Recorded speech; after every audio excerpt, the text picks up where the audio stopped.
Group says prices of rice may further increase this week.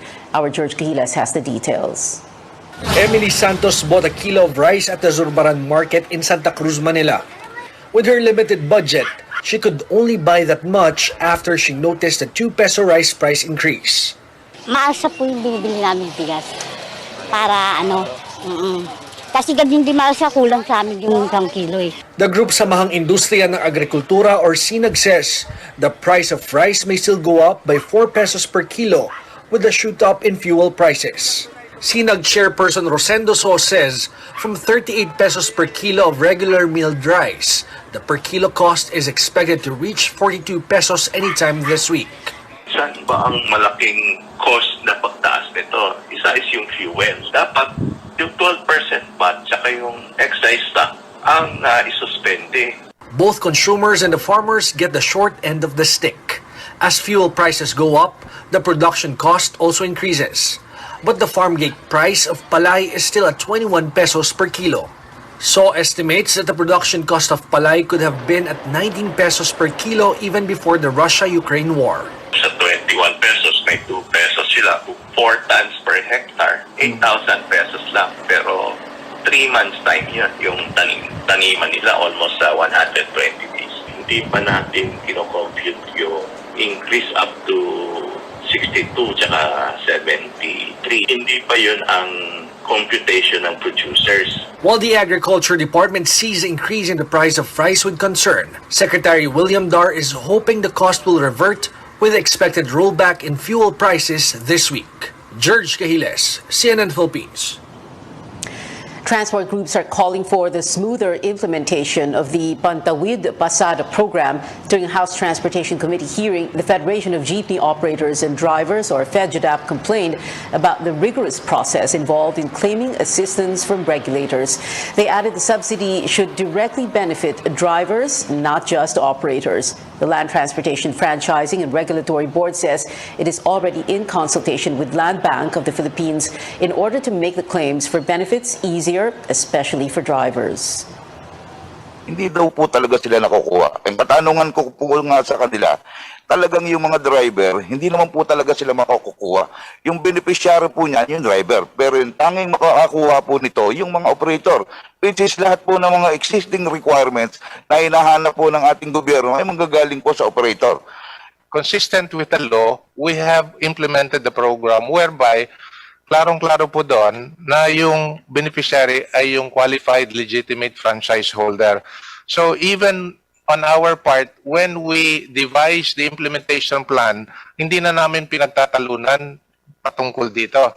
Kaya we have to find a way na yung concern ng lahat ng mga transport group dito at hindi lang sa Metro Manila at buong bansa na aabot yung subsidiya doon sa bibili ng krudo. Land Bank says as of Saturday, around 87,500 jeepney drivers have received the cash aid. Over 377,000 public transport drivers are set to benefit from the program. More wage hike petitions are expected in the coming days amid soaring prices of fuel and basic commodities. The Labor Department says 10 petitions filed in 6 different regions are now under review, and granting them will take time. Our Tristan Nadalo reports. The Labor Department appeals for patience and understanding as they review petitions to increase the prevailing minimum wage in the country. So kailangang maingat na maingat sila dyan. At kapag ka nag-issue na ng wage order, sabihin lahat susunod doon. So importante na masunod yung proseso. Regional Wage Board directors recently met to discuss the overall socio-economic situation in the country and to urgently look into the petitions. Napaka-challenging nung situation natin ngayon because of the pandemic. We understand the position of our workers. We also understand the position of the employers. And of course, yung mga kasama natin sa board at saka sa commission, ang NEDA, alam din natin yung kanilang concern about the minimum wage and the BSP and the DOF. The needs of workers and their families, capacity to pay of employers, comparable wages and income, and requirements of economic and social development are some of the factors considered in adjusting the minimum wage. There are two ways on how a wage increase may happen. Yung una, by virtue of a petition for wage increase. Pangalawa naman is motu proprio by the board. The board see compelling reason to already initiate a public hearing. Then they can do so under the law. It will take at least 45 days to decide on the petitions filed in 6 regions. Some 3.6 million minimum wage earners will benefit should the petitions get the nod. Some 6.8 million above minimum wage earners also stand to gain from the wage adjustments. Labor Group Trade Union Congress of the Philippines has also filed a petition on Monday for a 430 peso increase in minimum wage in Central Visayas, particularly in Cebu, Bohol, and Siquijor. The Labor Department adds the petition should be carefully reviewed in order to avoid potential long-term impact, including loss of employment. Tristan Odalo, CNN Philippines.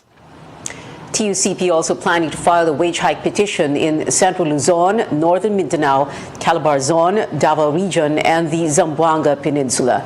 Another labor group filing a wage increase petition in Central Visayas, the Alsa Contractual Cebu, also seeking an increase ranging from 346 to 399 pesos for Central Visayas, depending on the industry and classification of the town and city. If granted, this will make the minimum wage for the entire region 750 pesos daily.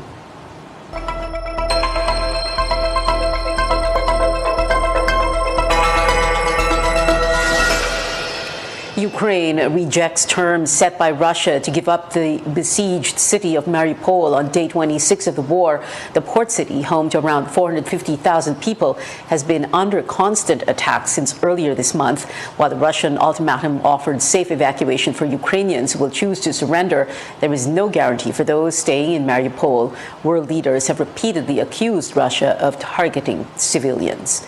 Well, back here at home, a former top diplomat says the Philippines must weigh the trade sanctions against Russia. But for Filipino businessmen, there is no need to join the bandwagon of allies that punish Moscow for its invasion of Ukraine. Our senior correspondent Lois Calderon reports. The tie that binds the Philippines and Russia is as old as the post-war era. 46 years. The two are connected in the belly by food. Federico Macaranas was Manila's number 2 diplomat when the world witnessed the tail end of the U.S.-Russia Cold War. Macaranas signed a Memorandum of Understanding for Technology Exchange in 1991, shortly after the USSR was dismantled and became the Russian Federation that we know today, without Ukraine. For example, tropical fruits, they love our juices because it is difficult to get them at lower prices in that part of the world. And of course, we also had to buy wheat from them, which is a staple for our bread industry. The Philippines imports or buys more from Russia than it sells. Wheat, coal, and steel bars. So when it's food and energy that bind the two nations, that's hard to sever, especially because cutting supply could jack up consumer prices. So Filipino businesses disagree with punishing Moscow with economic sanctions. The volume that we do, we're not. It's very small, and the sanction will not mean too much with Russia. Among your members, do they actually have relations, trade relations with Russia, or some Russian Russians have interests or stakes in some Philippine companies? I would like. I believe so. Like steel bars and coal briquette, I would think that there are companies importing this material from Russia. And for a while, some would like to export banana to Russia. But for diplomat Macaranas, who's now an economist at the Asian Institute of Management, the Philippines cannot avoid joining the bandwagon of nations that boycott Russia. Already, Manila has voted yes to a United Nations reign. Kasi as a small nation, we survive with the kind of nations that we ally with. The general tenor is the common good of these allies may also be the one that dictate our common good. There are other contracts with Moscow, but Defense Secretary Delfin Lorenzana earlier said Manila will not drop a $12 billion deal to buy 17 helicopters from Russia. What are the safety records of their helicopters? Sanctions have replaced warfare in the hope that Vladimir Putin would change course. But to sanction or not to sanction, the consequences are dreadful. It's a tough balancing act, which is why in war, there are no winners. Lois Calderon, CNN, Philippines. A developing story at this hour, a Chinese plane with 132 people on board, including 9 crew members, crashed in southern China this afternoon. Beijing is reporting a Boeing 737 jetliner crashed in mountains in the Guangxi region, causing a fire on site. Authorities are determining the number of deaths while a rescue team has been deployed to the scene. The China Eastern Airlines flight from Kunming to Guangzhou went missing earlier today. Again, this is a developing story. Stay tuned to CNN Philippines. When we return, following accusations of a data security breach, authorities say charges may be filed against a former employee of pole technology provider Smartmatic. While kidnapping and illegal detention charges have been filed against 8 suspects allegedly involved in the disappearance of 34 cockfight enthusiasts. Details after the break.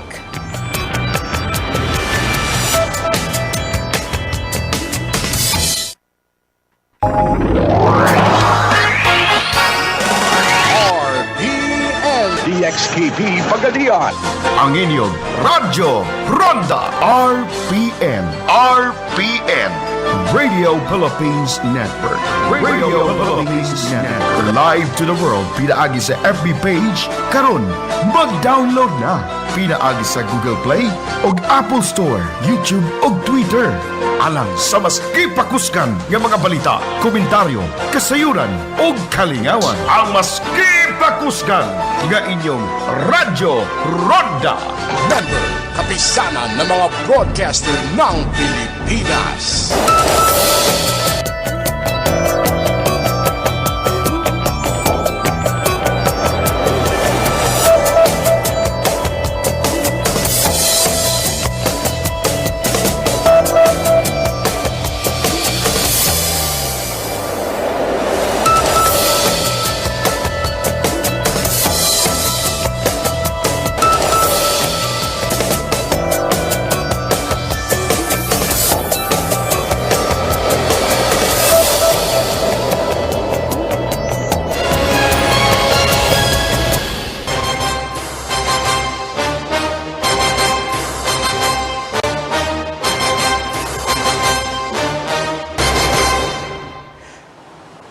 Welcome back to Newsnight, where we go above and beyond the headlines. The National Bureau of Investigation believes charges can be filed against a former employee of pole technology provider Smartmatic, which is facing accusations of a data security breach. The NBI says the contractual worker admitted he allowed a group to access his work laptop after he was supposedly offered training and money in exchange for Smartmatic data. Senator Amy Marcos, who accused Smartmatic of a data breach, earlier cited Facebook posts by a supposed hackers group called XSOX. We are convinced that we could prosecute yung former employee ng Smartmatic for illegal access, Your Honor, and for obstruction of justice. We are not inclined to believe na may mga sensitive information po na na-exfiltrate from the side of COMELEC and Smartmatic. Hindi ko katulad noong 2016. Yung theory namin is this XSOX is trying to mimic the incident that took place in 2016. The NBI says it aims to finish its probe on the claim by this month. Both the Commission on Elections and Smartmatic deny the supposed breach. Presidential contenders have different positions on issues hounding the country, but at least for one night, most of them were one in saying the government should go after billions of pesos in unpaid estate taxes of the Marcoses. Details from our senior correspondent, Anjo Alimario. The 2-hour COMELEC presidential debate was just about to wrap up when Manila Mayor Isko Moreno brought up the unpaid estate taxes of the Marcos family. Yung isang pamilyang may utang ng 203 tax, sisiguraduhin natin, sisingilin ko yun, kukunin ko yung 200 billion na yun, ibibigay ko sa magsasaka, ibibigay ko sa driver bilang ayuda. Senator Panfilo Lacson agreed. Train 1, Train 2, ang dami, 101 billion. Meron 203 billion nga na sisingilin lamang na andyan na, bakit ay singilin ng biyayar? Even Vice President Leni Robredo chimed in. Pag nasingil natin ito, hindi na natin kailangan tipirin yung ating mga kababayan. Moreno also found an ally in Labor leader Leody de Guzman. Pero sang-ayon din ako pare. The Bureau of Internal Revenue said it had recently sent a demand letter to the Marcoses to settle their estate taxes. An estate tax is a tax on the right of a deceased to transfer his or her estate to his or her lawful heirs. Marcos has recently brushed off questions of the matter, describing it as fake news. But the Supreme Court in 1997 already ruled with finality, ordering them to pay 23 billion pesos. That amount, according to some, has already grown to over 200 billion pesos. Marcos also insisted people are no longer interested in the issue and are more focused on finding jobs. Kung ako po sa kanya, gusto niya magbigay ng trabaho, wala po siyang gagawin na mahirap. Bayaran lang po yung 203 billion. For Robredo, it says a lot about Marcos's personality. How unqualified he is for the presidency. Kasi na-imagine mo ba na somebody na aspiring to be president, napakalaki ng utang sa pamahalaan? Marcos was again a no-show in the debate on Saturday, opting instead to campaign in Marikina. Anjali Mario, CNN Philippines. Presidential candidate Bongbong Marcos sees himself as a victim of misinformation. He rejects reports that claim he benefits from misinformation on social media. He also advises voters to research among legitimate sources, especially in the martial law regime under his father, the late President Ferdinand Marcos Sr. Sinasabi ko, pero wag lang kayo makinig sa akin dahil may agenda din ako eh. Ama ko yan eh. Siyempre, kakampi ko siya. Mag-aral kayo. Mag-research kayo na mabuti. Ang daming libro dyan. Ang dami nasa internet na. Balikan ninyo yung mga dyaryo noon. Balikan ninyo yung mga nagsusulat noon. At tignan naman talaga ninyo kung ano yung talagang nangyari para makapag-aral kayo na mabuti. Marcos's father seized newspapers, radio stations, and television networks on the first days of his dictatorship in 1972.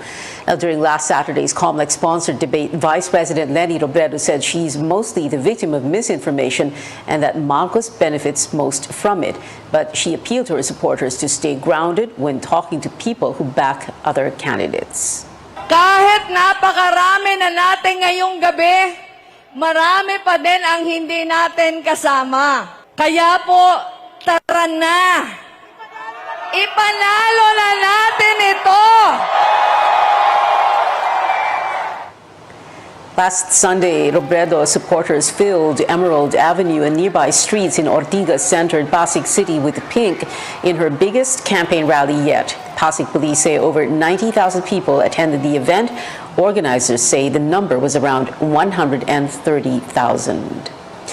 A vice presidential candidate wants tougher sanctions against survey frontrunners Bongbong Marcos and Sara Duterte for their non-appearance in COMELEC debates, while another aspirant calls for a grand coalition to defeat that tandem. Amor Santos has that story.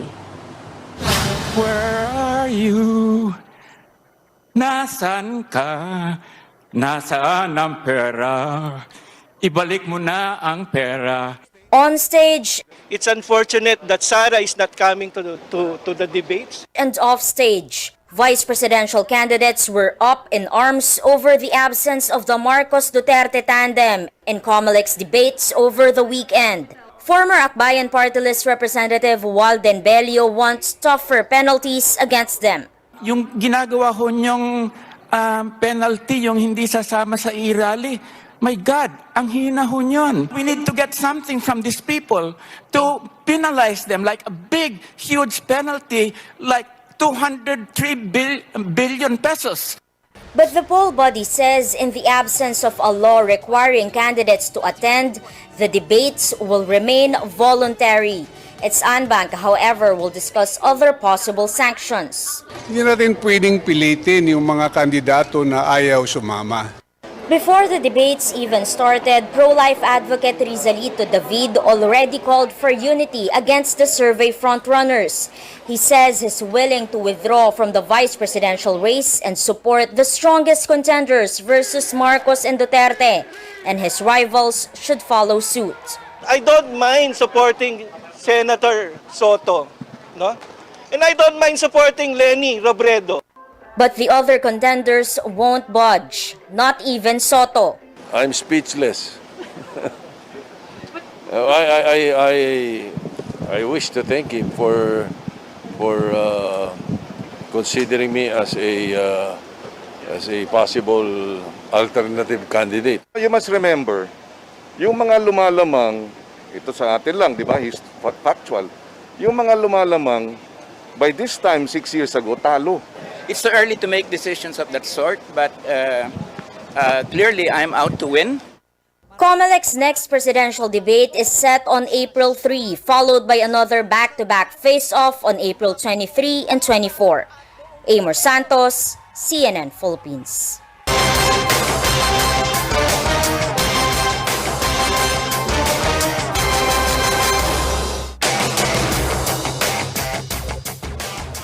New developments into the probe on the disappearance of cockfight enthusiasts. Investigators have filed kidnapping and illegal detention charges against 8 suspects. A witness positively identified a gaming tycoon for his alleged abduction more than a year ago. Amor Santos returns. Ang sabi po ay, Bosay, may mga tao na naman dito na pumasok na mga manchochope. Tapos, ang sabi niya po, naka-loudspeaker po yung cellphone niya eh. Kilala mong boses ni Abang? Medyo malat po. Sige, paaminin niyo kung sino ang boss. Pag hindi niya namin, patayin niyo na. This witness claims that in a cockfight arena in Santa Cruz, Laguna in November 2020, gaming tycoon Atong Ang gave orders to hold him and his companions for panyonyope or cheating in online sabong. He said they were brought before Police Master Sergeant Michael Claveria of the Provincial Intelligence Branch. He said they were asked to choose, be framed for drug charges or be killed. Ang sabi po niya sa amin, bakit si Boss Atong pa ang inyong ang inyong binangga? Hindi nyo ba alam, pader yun? Papatayin po daw kami, 5,000 isang ulo po. Eh syempre po, sa amin po, ay kaso na lang po, kaysa patayin po kami. Both Claveria and Ang denied the allegations. The businessman said it's part of a conspiracy against him and that a competitor is behind it. Si Bong Pineda, siguro maybe. Dahil sa power niya, sa pera niya, hawak niya presidente, hawak niya ang pulis, wala akong magagawa ko, wala akong connection sa pulis eh. Unang-una, hindi po ako licensee. At pangalawa po, kung conspiracy man kalaban kay Boss AA, magkaibigan naman po kami. Kaya malamang hindi ako kasama dun. Ang maintained he only uses legal means to deal with issues, citing a time when he reported illegal e-sabong websites to the police. He said it was a colonel who suggested a more sinister way to handle the problem. Ito si Colonel Rogart, sabi niya, boss, gusto mo dukutin na lang namin eh. Hindi ko alam kung nabibiro siya o ano. Hindi ko na po matandaan na... Authorities are looking into 8 cases regarding the disappearance of 34 cockfight enthusiasts from April last year to January 2022. Police have filed kidnapping and serious illegal detention complaints against 8 suspects and several John Does. During the Senate hearing, family members of e-sabong agent Ricardo Lasco implicated police officers who also denied their involvement. Kahit ano po ang sabihin ng aming makasamang pulis na inaakusahan ngayon, we will continue filing the case because we believe that these witnesses are credible. Amor Santos, CNN Philippines. Coming up on News 9, a foreign team is joining the PBA Governors Cup for the first time in nearly 20 years. And global pop superstar Ariana Grande gushes over a huge crowd in Pasig singing her hit Break Free. Stay tuned to CNN Philippines.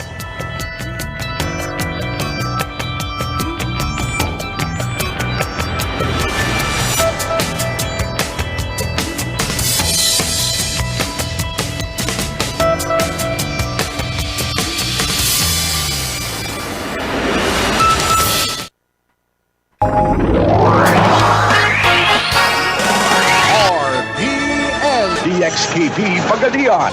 Ang inyong Radyo Ronda RPN. RPN. Radio Philippines Network. Radio Philippines Network. Live to the world. Pinaagi sa FB page. Karon, mag-download na. Pinaagi sa Google Play o Apple Store, YouTube o Twitter. Alang sa mas ipakuskan ng mga balita, komentaryo, kasayuran o kalingawan. Ang mas ipakuskan ng inyong Radyo Ronda. Welcome back to CNN Philippines. The PBA is set to welcome its first foreign guest team in 18 years next season. The Hong Kong Bay Area Dragons will play in the season-ending Governor's Cup.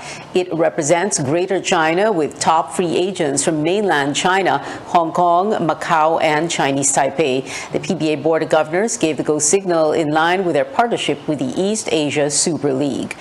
From a PBA entrance to an exit, the Alaska Aces bidding farewell to the league after quarterfinals loss to the NLEX Road Warriors 96-80 Saturday at the Smart Araneta Coliseum. Alaska has played 35 seasons, winning 14 championships.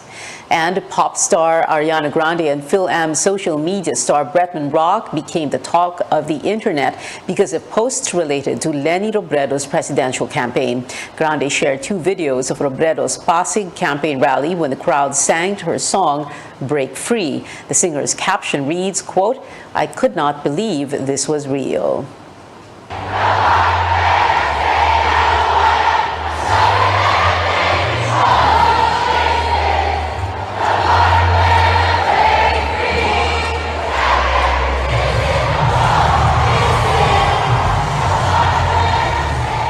Meanwhile, Bretman Rock revealing Robredo is his presidential bet of choice while reposting her closing statement in the recent COMELEC debate.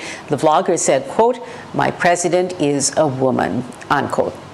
Also trending, the 4-year wait for Big Bang fans will be over very soon. The veteran K-pop group announced it will release new music on April 5. Here's a look at the first poster for their comeback. Big Bang's agency has yet to announce if this is a single or a full album. And the Philippines is the second happiest country in Southeast Asia based on the 2022 World Happiness Report. It ranked 60 out of 146 nations, 1 spot up from last year's ranking of 61. Singapore topped the list for Southeast Asian countries at 27. Finland was number 1 globally for the 5th straight year. Data is based on factors like GDP per capita and perceptions of corruption. And that is it for now. Join me again on news.ph at 7 p.m. I'm Pia Ontiveros for Newsnight. We leave you with a look at a new way to watch movies on the go. Hi Bixby, turn on the freestyle. Samsung is breaking the boundaries of home entertainment. Introducing the Freestyle, Samsung's all-new portable smart.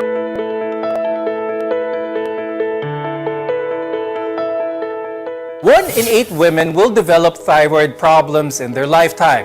And contrary to popular belief, men can get them as well. Your thyroid plays a vital part in regulating your metabolism. It produces hormones that are responsible for controlling how you respond to heat or cold, how your heart rate may increase or decrease, how much you burn calories, and much more. But when it produces too much or too little of these hormones, you can develop a number of diseases. On the program today, we'll talk more about this condition, how best to manage it, and ways to maintain a healthy thyroid. I'm Dr. Freddy Gomez, and welcome to MedTalk Health Talk on CNN Philippines.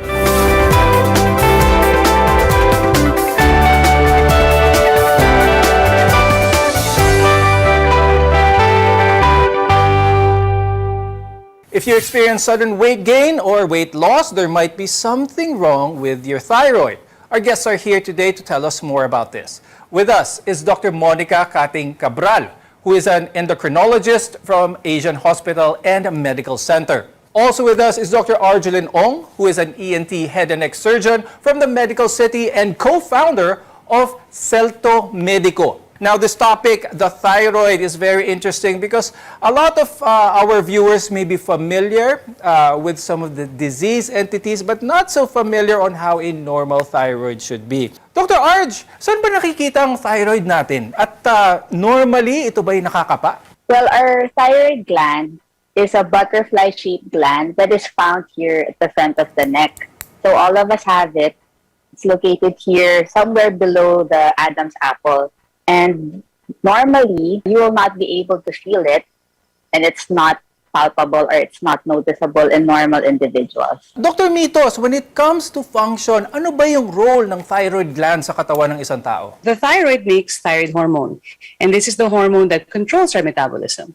So if you have a lack of thyroid hormone or kulang ka sa thyroid hormone, this is called hypothyroidism, and your metabolism can be slow. So patients tend to gain weight, they feel cold, they're constipated. So that's the usual person who's lacking thyroid hormone. Kung sobra naman tayo sa thyroid hormone, parang napakabilis ng metabolism. So everything is fast. Your heart rate is fast, you have palpitations, pinagpapawisan, tremors, and patients also tend to lose weight. Now let's talk about goiter, or in Tagalog, bosyo.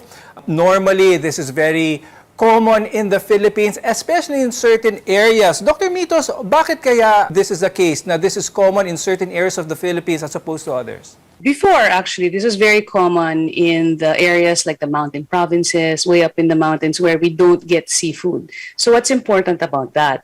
The main ingredient kasi, yung pinakasangkap ng thyroid hormone is iodine. And iodine comes from seafood. Kung kulang ka sa iodine, sa diet, ang mangyayari dyan, your thyroid wants to make a lot of thyroid hormone. Kung kulang siya sa iodine, then it tries to compensate for that. No? So nagiging overactive yung mga cells sa thyroid natin. And that's when you can develop nodules or enlargements in the thyroid. Now, Dr. Arj, pag nagkaroon ng goiter, meron ng lumaki, automatic, a lot of our viewers might think pag merong lumaki na bagay sa katawan, cancer na ito. Is this usually the case? One type of enlargement of the thyroid or goiter is what we call nodular goiter. So, ibig sabihin, yung thyroid gland natin, nagpo-form siya ng mga nodules, and these nodules are usually divided into benign or yung malignant or cancerous. And a study showed that majority pa rin ng nodules sa thyroid are still benign. And another thing also, Dr. Arj, many think na yung panlalaki sa due ito sa excessive talking, malakas sa pagsigaw o madalas na pagkakanta. Is there any truth to this? So no, that's not true. Kahit gaano kalakas ka sumigaw, kahit gaano kadaldal ka, it will not cause an enlargement of your thyroid gland. Now, while pregnancy is a risk factor for having goiter, some believe that it can be passed down from mother to the child or to the baby. Dr. Mitos, ang goiter ba ay namamana ba ito? So yung goiter, pwedeng namamana siya. So, pero hindi naman ibig sabihin kung may goiter yung nanay mo, habang nasa loob ka pa rin ng nanay mo na magkaka-goiter ka din. Yung nakakatakot lang po is kung hyperthyroid yung nanay at sobra po ang thyroid hormone niya habang buntis, yun pwede pong apektado yung baby bago pa siyang lumabas. But just because you had a thyroid nodule doesn't mean that all your children will have it.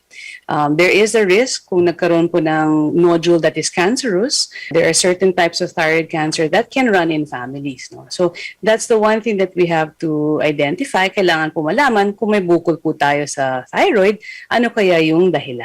Now, let's talk about nodules at this point, Dr. Mitos, because this is something that's very important, one that may signify that there is some abnormality here. If someone has a nodule, ito ba ay nakakapa? And if so, should they worry about this? Are nodules in the body something that our viewers should worry about? These nodules are usually benign. Now, the nodules can be solid or they can actually just be cyst. So, kapag kinakapa niyo po yung leg ninyo at parang may nakikita kayong bukol dyan, kahit nakikita rin minsan po sa salamin, hindi pa natin alam kung solid yan, kung full of fluid or cyst lang po siya. So, yun po muna kailangan natin malaman. But again, most nodules, lumalaki ba sila na mabilis? Yun din yung isang kailangan bantayan. Reminder to our viewers, don't be alarmed right away. Have it checked with your doctor, with your endocrinologist or your surgeon, for that matter, to be able to be sure if, and they will perform some tests, whether to find out if that nodule is something to worry about or not. Anyone can develop a goiter, but there are some who are more vulnerable to it. And there are also a number of factors that can influence your thyroid function or its growth. More on this when we return. You're watching MedTalk Health Talk, your partner in healthcare.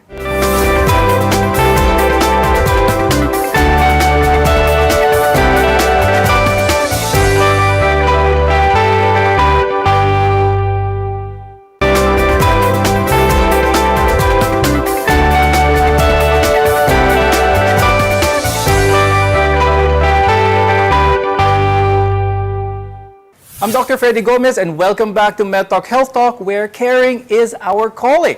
Now, your thyroid is a small, butterfly-shaped organ responsible for regulating your metabolism, but when it's swollen or enlarged, you might have a problem called goiter. Now, it's important to note that it doesn't necessarily indicate that your thyroid is malfunctioning, but it does mean that there's a condition present that's causing it to grow abnormally. Now, I'd like to talk about the other side of the thyroid problems, and that is a malignancy or cancer na ng thyroid. Why is this so kaya? Bakit tinatawag itong good cancer? So there are many types of thyroid cancers, but ang pinaka-common po ang tinatawag na papillary thyroid cancer. And it's oftentimes termed as a good type of cancer because it is very slow growing. And because of that, surgery is the best form of treatment because when caught early and treated properly, then the cure rate is very, very high and the patient can continue to live a normal life after treatment. So the prognosis is really good, especially pag nakuha ito ng maaga. Dr. Mitos, when it comes to some of the symptoms na nangyayari for someone with thyroid cancer as opposed to goiter, mas evident ba ang isang thyroid that is malignant or cancerous? Hindi rin. No? So that's why it's really important to try and find out what the diagnosis is. We do the biopsy to find out if it's cancer. Nag-mention si Dr. Arch na if it's fast-growing, we usually do recommend surgery already. The good thing about the most common type of thyroid cancer, yung tinatawag na papillary thyroid cancer, as she mentioned, it's slow to grow. It's also slow to metastasize. So yun ang takot natin, di ba? Pag sinabi mo yung cancer, kumalat ba siya? So with papillary thyroid cancer, it's also slow to metastasize. And there's medication actually that we can give after surgery to try and make sure that the metastasis is very minimal or that we catch the metastasis early or that we also can prevent metastasis from occurring after surgery. Earlier on the show, I mentioned how women are more likely to have a problem with the thyroid gland, but men are at risk as well. What should men know about this, or what are the statistics with men having a thyroid problem? Both men and women can have a lack or an excess of thyroid hormone, yung sobra or yung kulang. But what's more concerning in men is when they have thyroid nodules. It's been shown that men, especially younger men, in 20s and 30s, kung may goiter po sila, may bukol dyan. These usually are biopsied early. We follow them with ultrasound more frequently, like every 6 months. And if it's seen that they're enlarging rapidly, and definitely if on biopsy nakita po na cancer siya, dapat kailangan po surgical removal already of the thyroid. Dr. Arch, when it comes to risk factors for thyroid cancer, what would be the more common ones? Well, some of the risk factors that have been seen to develop thyroid cancer would be, first is specific type of radiation. If you're exposed to radiation as a child, then you are at risk to develop thyroid cancers. As Dr. Mitos mentioned a while ago, some thyroid cancers can run in families. So we have several patients that have had family members all with thyroid cancers. And another thing is, as with other cancers, as you get older, you're more prone to develop some cancer, so advanced age can also be a risk factor. Now, Dr. Mitos, for someone who is diagnosed with a thyroid cancer and may not be ready for surgery for one reason or another, nakukuha ba ito? Is this treatable with medicine alone? Unfortunately, it's not. It's really surgical removal of the thyroid that will help bring about that cure. It's caught early. The chances of you being alive in the next 10 years is actually very high, 90+%. Some even say close to 100%. So if you have a thyroid nodule that looks suspicious for cancer or is confirmed to be cancer, please have it removed. Now, this is the most important part, really, because we cannot continue with the other medications or therapies after you get diagnosed with thyroid cancer if the thyroid is still there. Now, Dr. Arch, I'd like to ask, earlier you mentioned how the thyroid gland looks like a butterfly. Its wings being each lobe, so the thyroid has 2 lobes. Kapag ang isang pakpak lang o isang lobe lang ng thyroid ang malignant, ang may cancer, kailangan ba tanggalin yung buong thyroid gland or pwedeng yung parte lang, yung portion lang na may cancer? Really depends on the size of the nodule and the size of the cancer present in the thyroid. Recent studies have shown that Sometimes only one side can be removed if the cancer is caught early and the nodule is small. But in majority of cases, if medyo malaki na po yung nodule, then we will have to remove the entire thyroid gland so that the endocrinologist can give the additional treatment after the surgery. Now, Dr. Mitos, you mentioned earlier how important our thyroid gland is. Pero kapag ito ay meron ng cancer at kailangan ng tanggalin ng buo, can the body function normally without a thyroid gland? So we cannot function without thyroid hormone. And unfortunately, it's only the thyroid gland that can make thyroid hormone. The good thing is, though, after you get your thyroid taken out, after surgery for thyroid cancer, we can replace thyroid hormone with tablets. And these tablets are very small. You just have to take them once a day, but you have to take them for the rest of your life. So please do not forget to take your thyroid hormone because your metabolism, like I said, it depends on your thyroid hormone. If you don't have it, everything will become slow. You will gain weight. You will become very sleepy. You feel cold all the time. And patients in very severe cases, kung kulang na kulang po talaga sila sa thyroid hormone, they can fall into a coma. So we have medication available. It just has to be adjusted from time to time. You will see your doctor and they will do some tests. We check something called the thyroid stimulating hormone, TSH. That might sound familiar to some of our viewers. And that is how we adjust the medication. But it's something that you have to take for life. With advancements in medical treatment and diagnosis, thyroid problems, no matter what it is, there is an option for that. We'll find out later how to diagnose and what are the options available today. Stay with us here on MedTalk Health Talk. We'll be right back.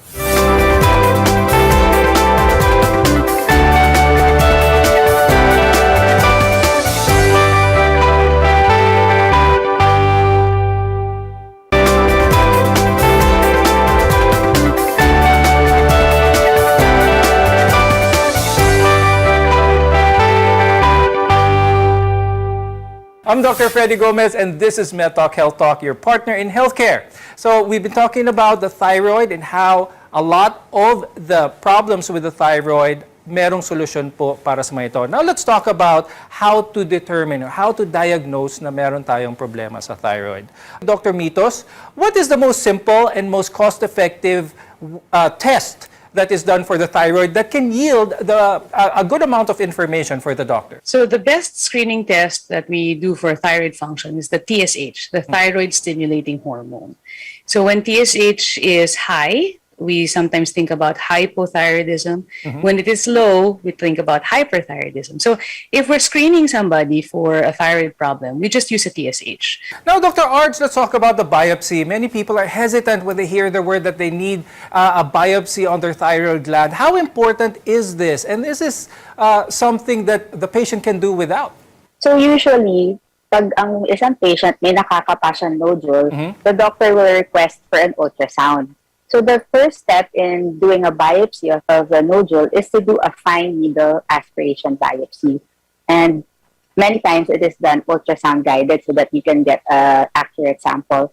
So the needle that is used during a biopsy is very thin, very similar to the needles used for vaccines. So it's an outpatient procedure. It's done in the clinic with very minimal pain. But the information that it provides the doctors and the patients is very valuable. And most of the time, it is really necessary to be able to determine the next step that's best for the patient. Now, Dr. Arch, when it comes to lifestyle naman, yan ang gusto natin, how to prevent it? This is what we want to know. Are there any lifestyle changes that should be followed in order to have a healthy thyroid?